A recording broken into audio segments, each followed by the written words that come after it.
Hello दोस्तों, आप सभी लोगों का जेके एकेडमी 563 में स्वागत है। आज हम प्राचीन भारत के इतिहास के अंतर्गत मौर्य साम्राज्य को कवर करेंगे। यह जो है हमारा वीडियो नंबर 5वां है इतिहास के अंतर्गत। आप सभी लोग इस चैनल को लाइक करिए, सब्सक्राइब करिए और शेयर करिए ताकि नए स्टूडेंट को इसको नोटिफिकेशन मिल सके। आप सभी लोग इस वीडियो को 2 से 3 बार देखिए। इस पार्ट से एक क्वेश्चन हर कंपटीशन में पूछा जाता है, खासकर एनटीपीसी के लिए इस चैप्टर से एक क्वेश्चन जो है पूछा जाता है। आइए चलिए शुरू करते हैं हम। मौर्य साम्राज्य। मौर्य वंश के संस्थापक जो है चंद्रगुप्त मौर्य था। चंद्रगुप्त मौर्य का जन्म जो है 345 ईसा पूर्व में हुआ था। धनानंद को हराने के में चाणक्य ने चंद्रगुप्त मौर्य की मदद की थी, जो बाद में चंद्रगुप्त मौर्य का प्रधानमंत्री जो है बना। चाणक्य जो है कौटिल्य और विष्णुगुप्त द्वारा, चाणक्य का ही कौटिल्य और विष्णुगुप्त नाम है, द्वारा लिखी पुस्तक अर्थशास्त्र है। ये बहुत पूछा जाता है, जिसका संबंध राजनीति से है। अर्थशास्त्र जो है उसका संबंध राजनीति से है। चंद्रगुप्त मगध की गद्दी पर 322 ईसा पूर्व में बैठा था। चंद्रगुप्त जैन धर्म का अनुयायी था। चंद्रगुप्त ने अपना अंतिम समय कर्नाटक के श्रवणबेलगोला नामक स्थान पर बिताया। चंद्रगुप्त ने 305 ईसा पूर्व में सेल्यूकड निकेटर को हराया, जो सिकंदर का सेनापति था। सेल्यूकस निकेटर ने अपनी पुत्री कार्नेलिया की शादी चंद्रगुप्त मौर्य के साथ कर दी और युद्ध की संधि शर्तों के अनुसार 4 प्रांत काबुल, कांधार, हेरात और मकरान जो है चंद्रगुप्त को दान में दे दिया। चंद्रगुप्त मौर्य ने जैनी गुरु भद्रबाहु से जैन धर्म की दीक्षा ली थी। मेगस्थनीज सेल्यूकस निकेटर का राजदूत था। मेगस्थनीज जो है सेल्यूकस निकेटर का राजदूत था, जो चंद्रगुप्त के दरबार में रहता था। मेगस्थनीज द्वारा लिखी पुस्तक का नाम है इंडिका। ये भी इम्पोर्टेंट क्वेश्चन है।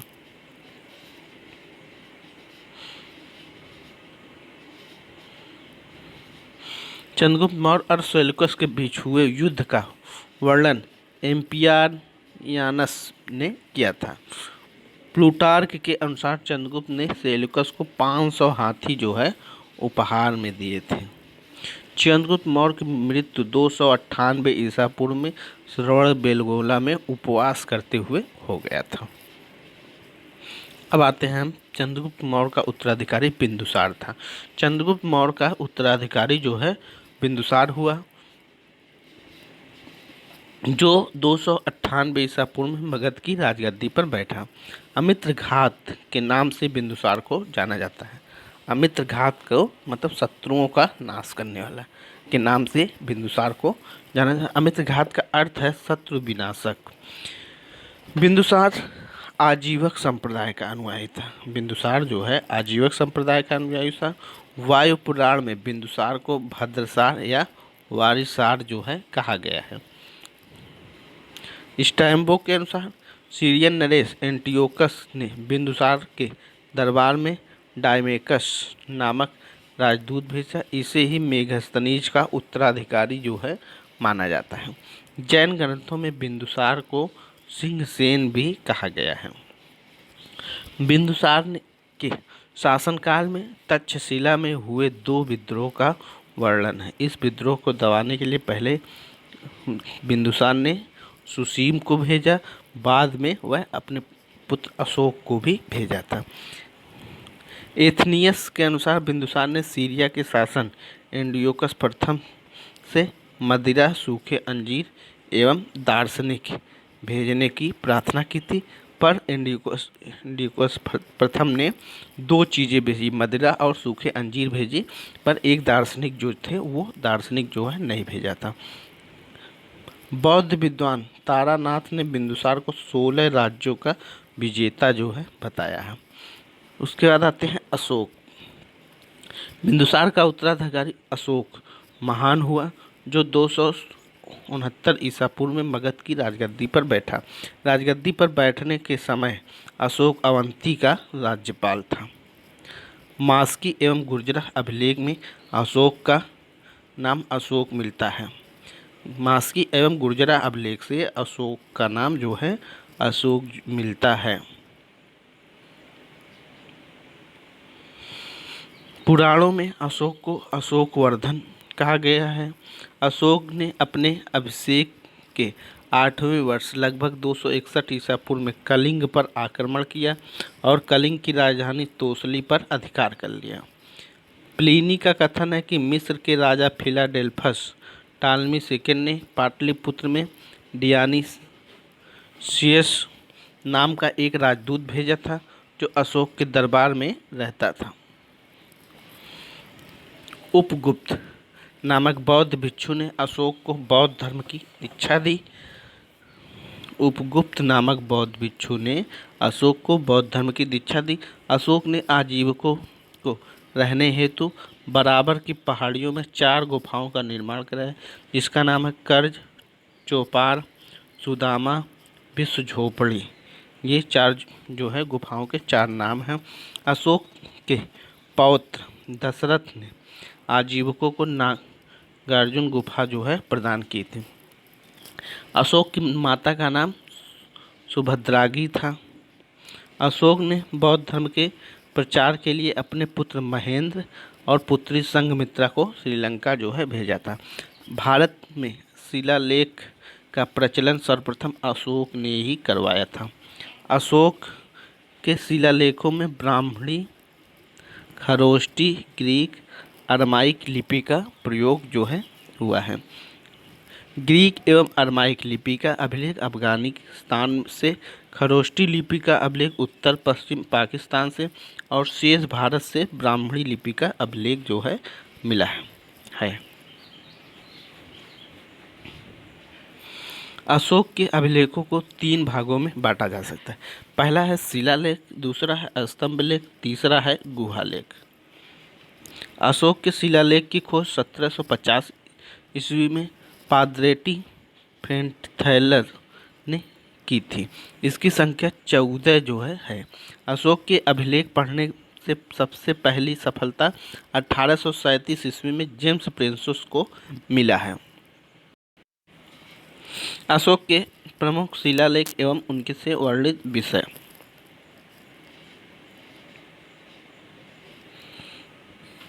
पहला शिलालेख, इसमें पशु बलि की निंदा की गई है। दूसरा शिलालेख, इसमें अशोक ने मनुष्य एवं पशु दोनों की चिकित्सा व्यवस्था का उल्लेख किया है। तीसरा शिलालेख में इसमें राजकीय अधिकारियों को यह आदेश दिया गया है कि वे हर 5वें वर्ष के उपरांत दौरे पर जाएं। इस शिलालेख में कुछ धार्मिक नियमों का भी उल्लेख किया गया है। चौथा शिलालेख, इस अभिलेख में भेरी घोष की जगह धम्म घोष का घोषणा जो है की गई है। 5वें शिलालेख में, इस शिलालेख में धर्म महामांत्रों की नियुक्तियां के विषय में जानकारी जो है मिलती है। 6ठा शिलालेख में इसमें आत्मनियंत्रण की शिक्षा दी गई है।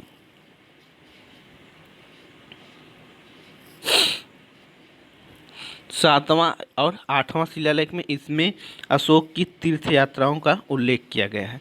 9वां शिलालेख, इसमें सच्ची भेंट एवं सच्ची शिष्टता का उल्लेख किया गया है। 10वां में कहा गया है, इसमें अशोक ने आदेश दिया है कि राजा तथा उच्च अधिकारी हमेशा प्रजा के हित में ही सोचें। 11वां शिलालेख, इसमें धम्म की व्यवस्था जो है की गई है।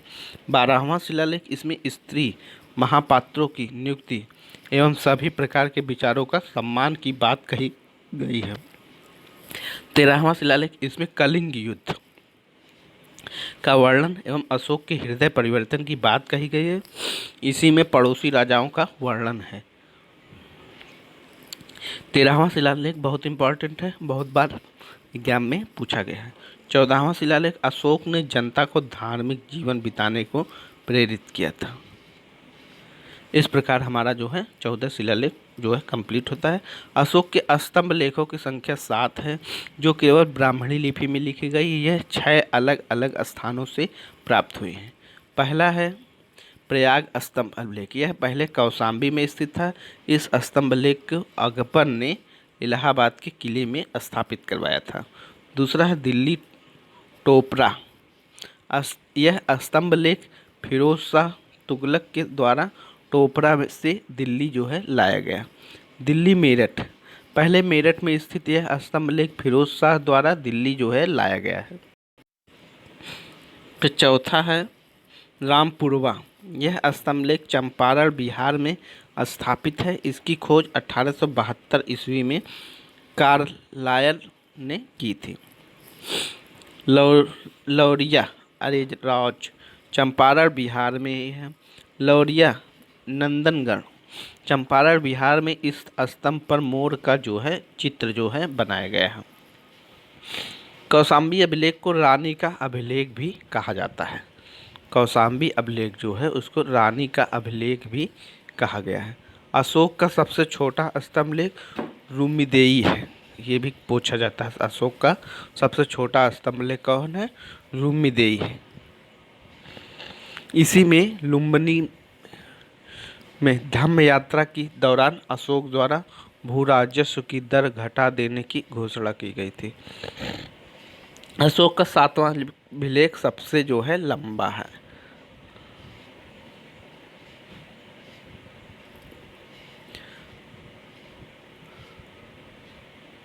अशोक पृथक शिलालेख में यह घोषणा है कि सभी मनुष्य मेरे जो है बच्चे हैं। अशोक का सार एक कुना कंदहार अभिलेख ग्रीक एवं आर्मेयिक भाषाओं से में प्राप्त हुआ है। साम्राज्य में मुख्यमंत्री एवं पुरोहित की नियुक्ति के पूर्व इनके चरित्र को काफ़ी जांच परख जाता था, जिसे उपधा परीक्षण जो है कहा जाता था। जो इनकी जांच परख होती थी उसे उपधा परीक्षण जो है कहा जाता है। साम्राज्य की सहायता के लिए एक मंत्री परिषद होती थी, जिसके सदस्यों की संख्या 12, 16 और 20 हुआ करती थी। अर्थशास्त्र में शीर्षस्थ अधिकारी के रूप में तीर्थ का उल्लेख मिलता है, जिसे महामात्र भी कहा जाता है। इनकी संख्या 18 थी। अर्थशास्त्र में 4 जासूस को कहा जाता है। अर्थशास्त्र में जो है चर को हम जासूस कहा जाता है। अशोक के समय मौर्य साम्राज्य में प्रांतों की संख्या 5 थी। प्रांतों को चक्र जो है कहा जाता था। प्रांतों के प्रशासक कुमार या आर्यपुत्र या राष्ट्रिक जो है कहलाते थे। इसके बाद आ जाते मौर्य प्रांत और राजधानी। उत्तरापथ तक्षशिला, अवंती राष्ट्र उज्जैनी, कलिंग की राजधानी तोसली, दक्षिणापथ स्वर्णगिरी, प्रासी पूर्वी प्रांत पाटलिपुत्र।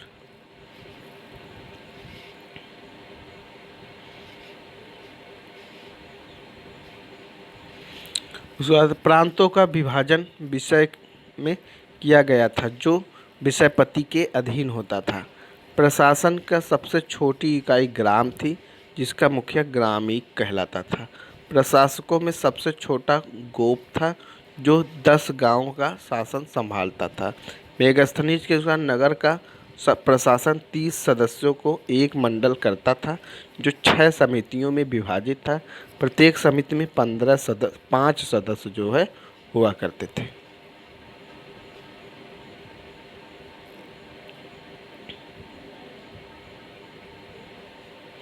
अर्थशास्त्र में वर्णित तीर्थ क्या है?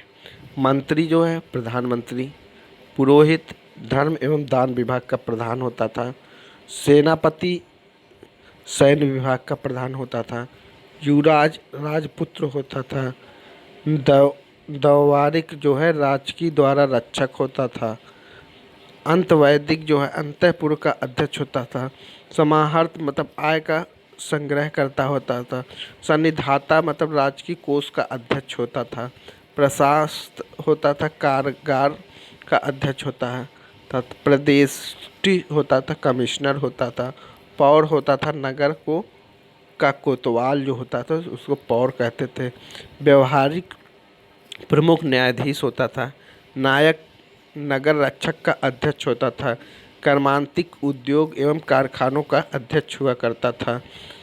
मंत्री परिषद अध्यक्ष हुआ करता था। दंडपाल सेना का सामान एकत्र करने वाले को दंडपाल करते थे। दुर्गपाल दुर्ग रक्षक होता था। अंतपाल सीमावर्ती दुर्गों का रक्षक होता था।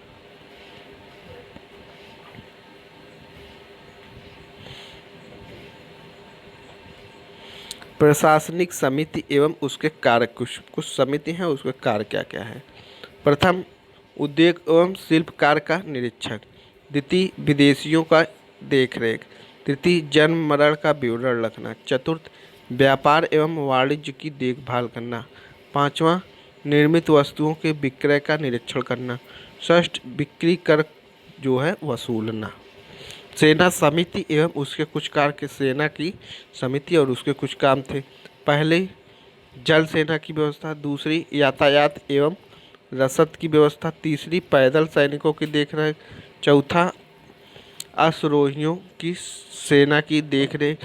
पांचवा, गज सेना की देखरेख। छठा, रथ सेना की देखरेख जो है सेना समिति के द्वारा जो है किया जाता था। बिक्री कर के रूप में मूल्य का 10वां भाग वसूला जाता था। उसे बचाने वाले को मृत्युदंड जो है दिया जाता था।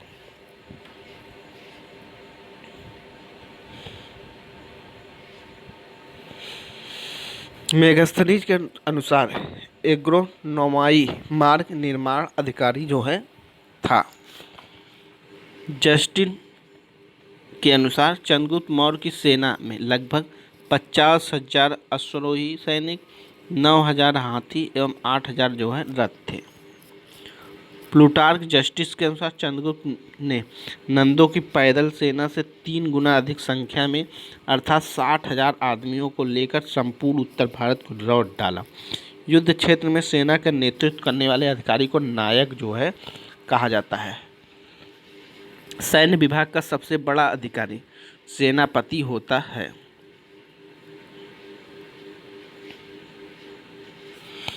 मेगास्थनीज के अनुसार मौर्य सेना का रख रखाव 5 सदस्यीय 6 समितियां करती थी। मौर्य प्रशासन में गुप्तचर विभाग महात्व सर्प नामक अमात्य के अधीन था। अर्थशास्त्र में गुप्तचर को गूढ़ पुरुष जो है कहा जाता था तथा एक ही स्थान पर रहकर कार्य करने वाले गुप्तचर को संस्था जो है कहा जाता था।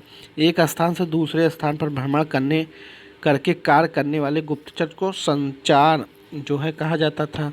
अशोक के समय जनपदी न्यायालय के न्यायाधीश को राजुक जो है कहा जाता था। सरकारी भूमि को सीता भूमि जो है कहा जाता था।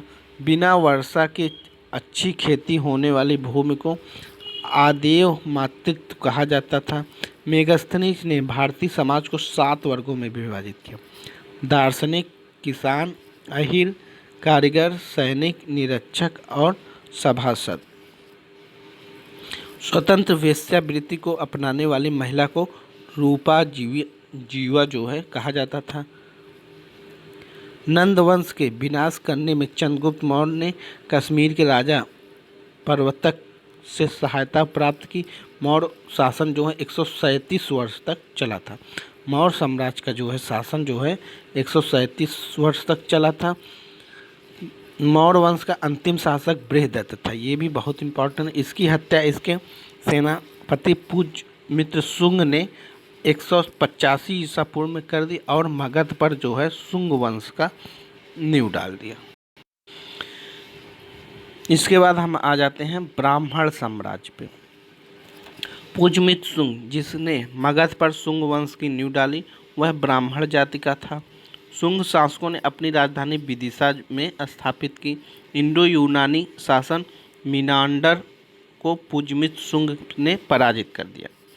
पुष्यमित्र शुंग ने 2 बार अश्वमेध यज्ञ किया। इसके लिए पतंजलि ने अश्वमेध यज्ञ जो है कराए।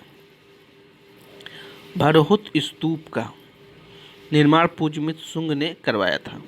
शुंग वंश का अंतिम शासक देवभूत था। इसकी हत्या 73 ईसा पूर्व में वासुदेव ने कर दी थी और मगध की गद्दी पर कर्ण वंश की स्थापना की।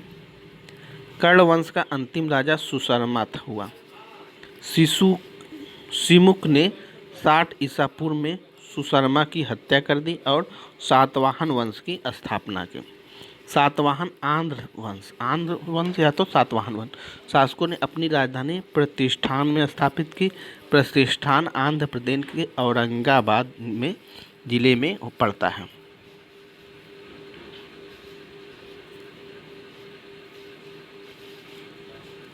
उसका सातवाहन वंश के प्रमुख शासक थे सिमुक, सतकर्णी, गौतमीपुत्र का सतकर्णी, वशिष्ठिपुत्र पुलमावी तथा यज्ञश्री सतकर्णी। ये जो है सातवाहन वंश के प्रमुख शासक थे। सतकर्णी ने 2 अश्वमेध एवं 1 राजयूष यज्ञ जो है किए थे। सातवाहन शासकों के समय में प्रसिद्ध साहित्यकार हाल एवं गुणाढ़ जो है थे। हाल ने गाथा सप्तशासक तथा गुढ़ाढ़ ने बृहत कथा नामक पुस्तक की रचना की। सातवाहन शासकों ने चांदी, तांबा, सीसा, प्लेटिन और कांसे की मुद्राओं का प्रचलन किया था। ब्राह्मणों को भूमि अनुदान देने की प्रथा का आरंभ सातवाहन शासकों ने ही सर्वप्रथम किया था। सातवाहनों की भाषा प्राकृत एवं पाली लिपि जो है ब्राह्मणी जो है थी। सातवाहनों का समाज मात्र सत्तात्मक था।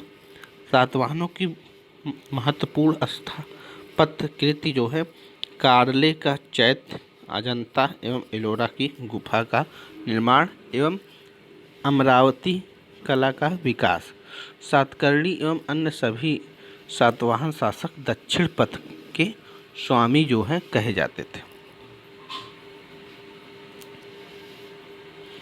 इस प्रकार हमारा जो है मौर्य वंश पूरा कंप्लीट होता है।